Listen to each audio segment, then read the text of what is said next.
Hey buddies, SomeNutzGuy here. Hope you're having an awesome day so far.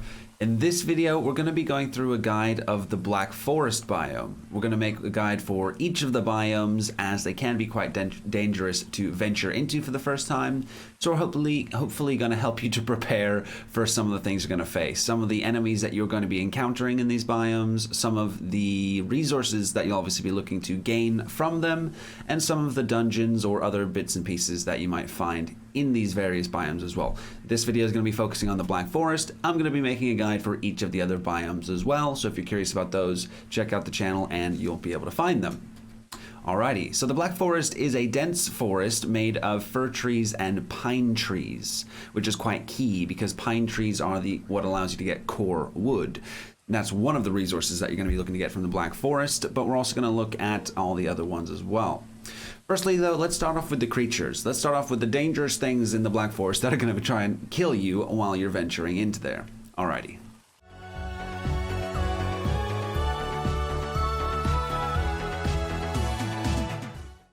Alrighty, so there are a number of different enemies that you'll be facing in the Black Forest, some of which you may have already seen already. We have the basic gray dwarf. He's a little dude, he's a peon, he's a bit of a pleb, he doesn't really do much. No health, no damage, not really much of concern unless maybe you get swarmed.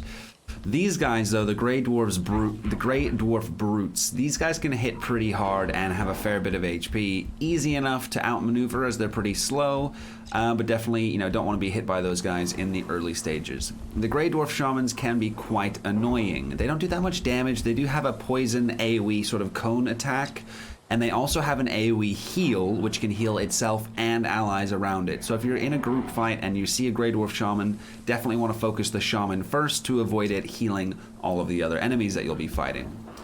As well as the Grey Dwarves, you'll find skeletons around some of the crypts and various places within the Black Forest, which we'll talk about in just a bit. From what I can tell, there's two different variants, the one with the bow and the one with the sword. And I guess with the sword and shield as well. So three kind of variants. Also very, very squishy. These guys are weak to maces. So if you have a mace, hit them a couple of times with a mace and they'll go down. These are some of the basic enemies. There's a couple more for you as well, including trolls. Let's find ourselves a troll, shall we? So here we have a troll, a big, giant, blue smurf troll dude. He chucks rocks, those rocks hit pretty hard. He also slams things with his fist. You don't really want to be hit by either of these attacks. Early stages of the game, these are going to one or two hit you pretty quickly. They're easy enough to defeat, they're slow, they're big, if you're maneuvering around trees, they confuse him, he has to go around the trees, so you can really outmaneuver these quite easily, and just hit him with your bow. Just be hitting them with your bow. They're weak to bow shots, they've got a buttload of health, but they are weak to bow shots and very, very clumsy when it comes to maneuvering. So just outmaneuver them, hit them with your bow, and you should be good to go. In the Black Forest, there are also Grey Dwarf spawners, these things here. And of course, these will be spawning Grey Dwarves until you destroy the spawner. So if you find them and it's near something that you want to do, maybe it's near a copper vein, a little bit of spoiler, yes, copper's here. If you want to, mine something nearby or just pass by it, you obviously need to get rid of this spawner. It can be a little bit dangerous to do at first. Just take your time, go slowly, take out all the enemies, get in, get some damage on the spawner, and happy days. Now, if we go up, you'll see actually on the spawner that there are some things here, like this little thing here, this little green thing. And these are important. I don't want to give too many spoilers, but these are important. Take note of these and think, when you get to a point and you're like, I need something from the Black Forest to progress to the next stage of the game. Have a think, remember these, and maybe come back to them in a little bizzle. All right, moving on to what resources we can get in the Black Forest. Let's go. So, aside from the obvious resources that would be here, like stone and wood, there's a few specific resources that you're going to want to come to the Black Forest to get.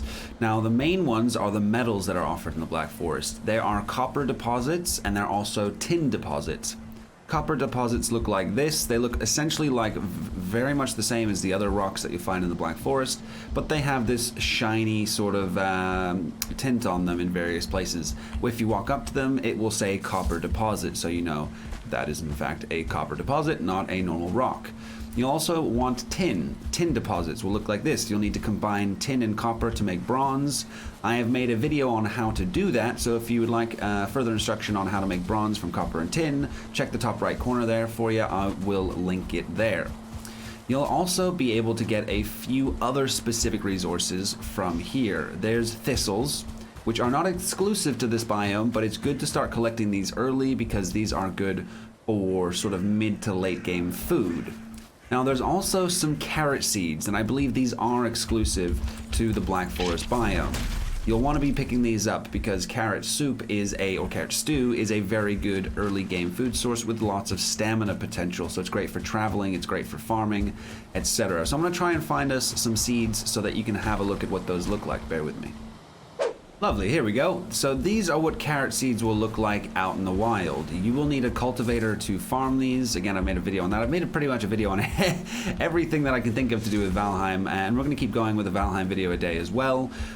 So check my channel if you want to learn how to do farming. You'll need a cultivator to plant these, but this is what the carrot seeds look like out in the wild. I would definitely grab them. You only need one, because from that one you can then start to branch off and get more and more and more. So you only really need to find one or two of these. Well, one is fine. Two would obviously just help you get your farm up faster. And lastly, I may have said lastly previously, the other exclusive resource that you're going to want to get from the Black Forest biome is core wood. It comes from these pine trees. These pine trees drop core wood. Core wood is used for a number of different things throughout the game. You won't need a massive, massive amount of core wood, but definitely farming some up. And if you can get the seeds for core wood and plant some core wood seeds, some pine seeds near your base, that's probably a good idea as well, just to get some more accessible.